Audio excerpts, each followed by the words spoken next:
These are the teams that you should be picking to win March Madness.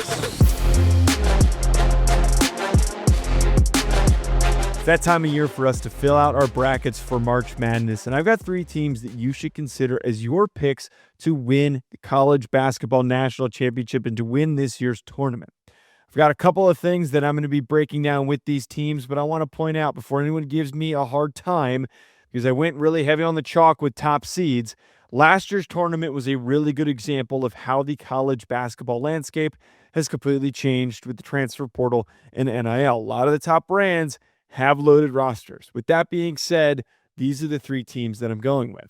Before we dig into my selections, I want to point out something that I think is really important to pay attention to. Since 2015, per KenPom, there has not been a team that has been lower than 3rd in their net ratings that has won the entire tournament.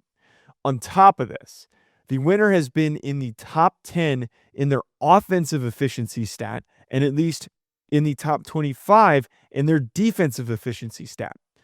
And this funnels into my point on going with a lot of chalk. There are only 4 teams that fit that criteria this year. Those 4 teams are the number 1 seeds in this year's tournament: Duke, Arizona, Florida, and Michigan. I'm not going to just pick all 4 of those teams. So let's break down the 3 that I like. 2 favorites and 1 that is not at the top of the odds to win March Madness.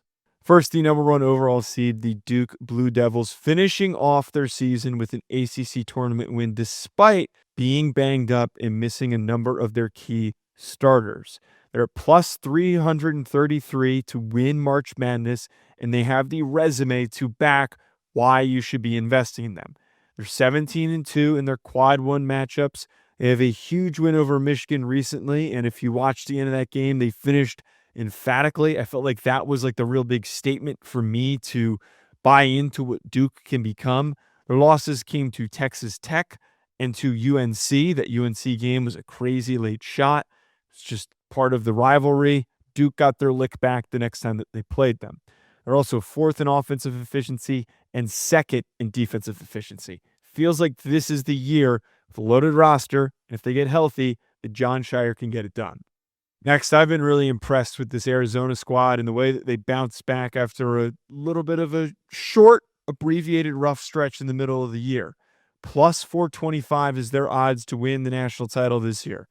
16-2 in quad 1 games. Their 2 losses happened against Kansas and Texas Tech, but their major wins on their recent stretch, and especially during the tournament, you got wins over Houston. They beat them twice at the end of the year. Also beat Iowa State and Kansas.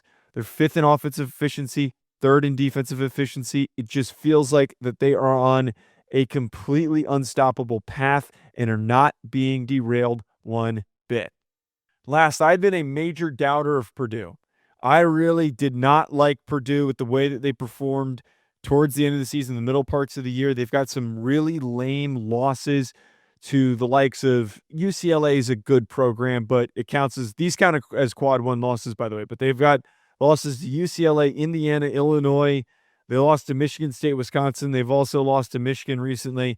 But a couple of those losses to unranked teams really made it hard to buy into Purdue. And I was completely against them winning the Big Ten. I thought that Michigan was unstoppable, and it felt like Michigan showed that they don't know how to respond late in games when they get punched in the mouth, just like the way that they played against Duke. Purdue at plus 4,500. I like the thought of them.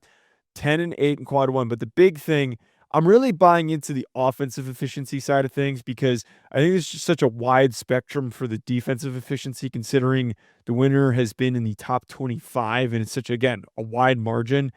Purdue is number 1 in the country in offensive efficiency. They have the best offense this year in college basketball. I think that Purdue, if this is going to be the year that they end up pulling it off, it could be this season. If you're looking to put down that future bet on a team that is a little bit further down the line, Purdue to me makes the most sense.